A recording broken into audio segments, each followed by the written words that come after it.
বন্ধুরা আপনারা জানেন আজ থেকে 4-5 দিন আগে একটা খবর প্রচণ্ড ভাইরাল হচ্ছিল। খবরটা ছিল ভারত তার বায়ুসেনার এয়ারক্রাফটে হাতিয়ার ভরে পাঠিয়েছে আফগান সেনাদের সাহায্য করার জন্য। না তো ভারত সরকার অফিসিয়ালি এই নিয়ে কিছু বলেছে আর না তো ভারতীয় সেনা বলেছে, কিন্তু পাক মিডিয়া এই খবরকে প্রচণ্ড পরিমাণে ছড়াচ্ছিল। এরপর সবার অপেক্ষা ছিল এই নিয়ে তালেবানরা অফিসিয়ালি কি বলে।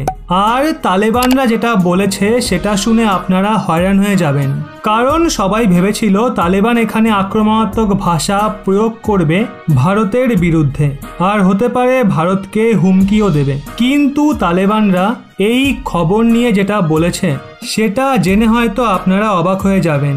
আসলে এই খবর নিয়ে যখন তালেবানের প্রবক্তাকে জিজ্ঞাসা করা হয় যে ওনার ওই বিষয়ে কি বলার আছে, তালেবানের যে প্রবক্তা রয়েছেন উনি বলেছেন আজ্ঞে হ্যাঁ, আমরা খবর পেয়েছি ভারত এখানে আফগান সেনাদের হাতিয়ার দিয়ে সাহায্য করছে।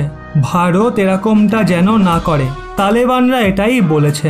এরই সাথে এটাও তারা বলেছে এর থেকে অনেক ভালো তালেবানের সাথে ভারত সরকার আলোচনা শুরু করুক, কিন্তু সেটার জন্য ভারতকে নিরপেক্ষ থাকতে হবে।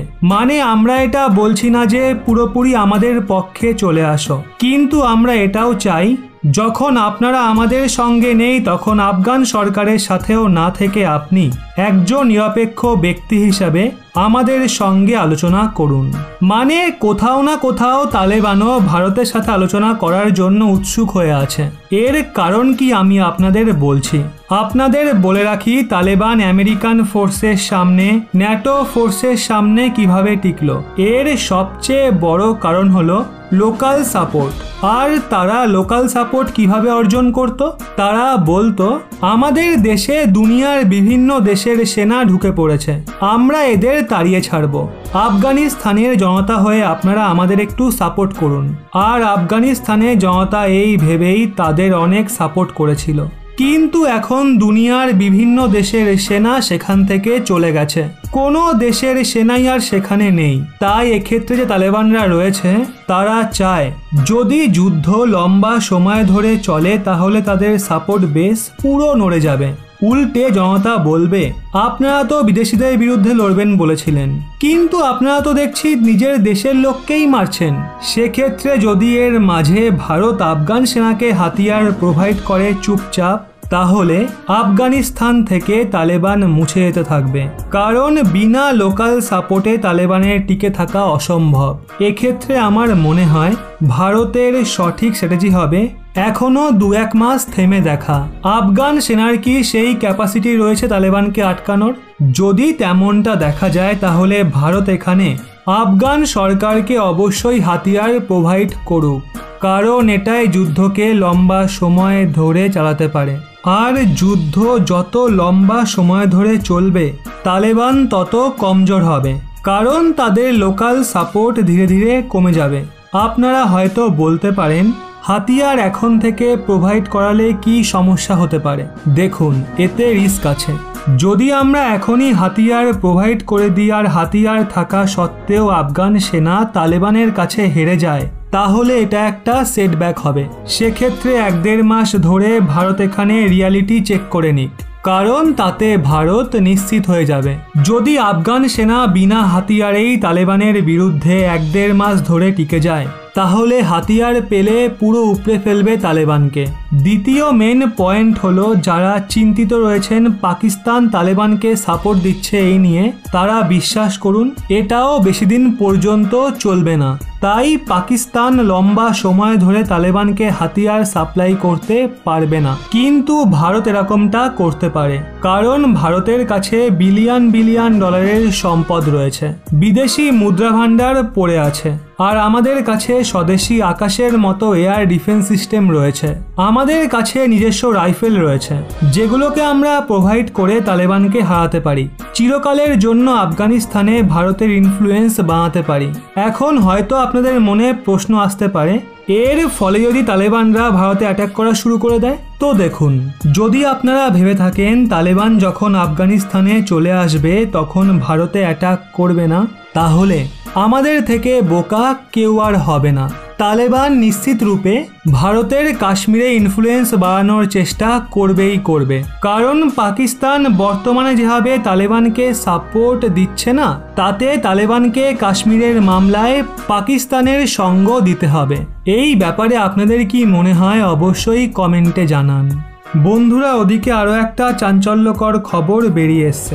এলওসিতে আবার অনেক ড্রোন এসেছিল, কিন্তু এইবার ভারতের অ্যান্টি ড্রোন ডিফেন্স সিস্টেমের থেকে বেঁচে ফিরতে পারেনি।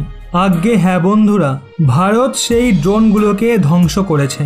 আর ডিআরডিওর যে অ্যান্টি ড্রোন সিস্টেম ওখানে মোতায়েন রয়েছে, সেটার প্রথম ধামাকা আমরা দেখতে পেলাম।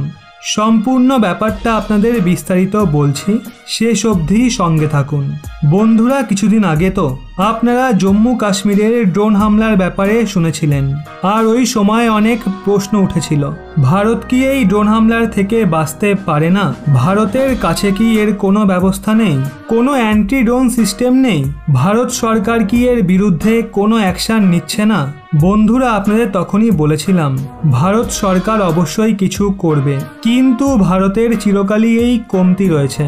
শত্রু আঘাত করার পরই ভারত রেসপন্স করে। যখন সেই ড্রোন হামলা হয় তারপরই অনেক ধরনের অ্যান্টি ড্রোন সিস্টেম বাইরে বেরিয়ে আসে, আর সেগুলোর মধ্যেই একটা সিস্টেম ডিআরডিওর তৈরি। ডিআরডিও তড়িঘড়ি করে সেই অ্যান্টি ড্রোন ডিফেন্স সিস্টেম ভারতীয় সেনাকে দিয়ে জম্মু কাশ্মীরের যে মেন এলাকা ছিল, মিলিটারি ঘাঁটি ছিল, আর যে এয়ারবেসগুলো ছিল সেখানে লাগিয়ে দিয়েছে। আর আমরা আপনাদের এই অ্যান্টি ড্রোন সিস্টেমের বিশেষত্ব আগেই বলে দিয়েছি। আজকের ভিডিওতে আপনাদের শুধু বলছি রিসেন্টলি জম্মু কাশ্মীরে আবার কি ঘটনা ঘটেছে। বন্ধুরা, ডিআরডিওর ওই অ্যান্টি ড্রোন সিস্টেম জম্মু কাশ্মীরে মোতায়েন আছে, আর যেই ড্রোন হামলা আমাদের এয়ারবেসে হয়েছিল তারপর থেকেই অনেক ড্রোন ভিন্ন ভিন্ন জায়গায় দেখতে পাওয়া যাচ্ছিল। আর সেদিনও এমনটাই হয়েছে, যখন এলওসির কাছে ইন্টারন্যাশনাল বর্ডারে ইন্ডিয়ান আর্মির যে ইনস্টলেশন রয়েছে সেগুলোর আশেপাশে ওই ড্রোনগুলোকে দেখা যাচ্ছিল। আর এছাড়া জম্মু সিটিতে এয়ারফোর্স স্টেশনের ঠিক ওপরে আরও একটা ড্রোন দেখা যায়। কিন্তু মজাদার ব্যাপার হলো, এই ড্রোন তার ষড়যন্ত্র এইবার আর সফল করতে পারেনি, কারণ ডিআরডিওর যে অ্যান্টি ড্রোন ডিফেন্স সিস্টেম ওখানে মোতায়েন রয়েছে সে ওগুলোকে ধ্বংস করেছে। আর এটা ভীষণই বড় একটা ব্যাপার, কারণ আমাদের স্বদেশি অ্যান্টি ড্রোন সিস্টেমের এটা প্রথম কিল। সোজা হেডশট মেরেছে শত্রুপক্ষের ড্রোনকে। আমাদের এই অ্যান্টি ড্রোন সিস্টেম সফট কিলের ওপর কাজ করে, মানে এটা ড্রোনের সিগন্যালকে আর কমিউনিকেশন লিঙ্ককে জ্যাম করে দেয়। এইভাবে আলাদা আলাদা জায়গায় ডিআরডিওর এই অ্যান্টি ড্রোন ডিফেন্স সিস্টেম মোতায়েন করে দেওয়া হয়েছে, আর এর প্রথম চমৎকার আমরা দেখতেও পেয়ে গেছি। যদিও এই সব কিছুর মাঝে একটা কমতি চোখে পড়ে, আমাদের এই অ্যান্টি ড্রোন ডিফেন্স সিস্টেম অনেক আগেই মোতায়েন করা উচিত ছিল। তাহলে প্রথমবারের ড্রোন হামলার শিকার আর আমাদের হতে হতো না। এই জিনিসগুলো ভারতের উচিত ইসরায়েলের কাছ থেকে শেখা। যেভাবে ইসরায়েল শত্রুপক্ষ হামলা করার আগেই পুরো রেডি হয়ে থাকে, সে দেরি হলেও এখন জম্মু কাশ্মীরে এই ধরনের অ্যান্টি ড্রোন ডিফেন্স সিস্টেম মোতায়েন হয়ে গেছে। কিন্তু আমার মনে হয় শুধু জম্মু কাশ্মীরেই না, ভারতীয় সেনার যত ঘাঁটি রয়েছে সেই সবগুলোতে কমসে কম এই ধরনের সুবিধা থাকা উচিত, যাতে কোনো ধরনের ড্রোন হামলা সেখানে না হয়। এই বিষয়ে আপনাদের কি মনে হয় অবশ্যই কমেন্টে জানান। জয় হিন্দ, জয় ভারত।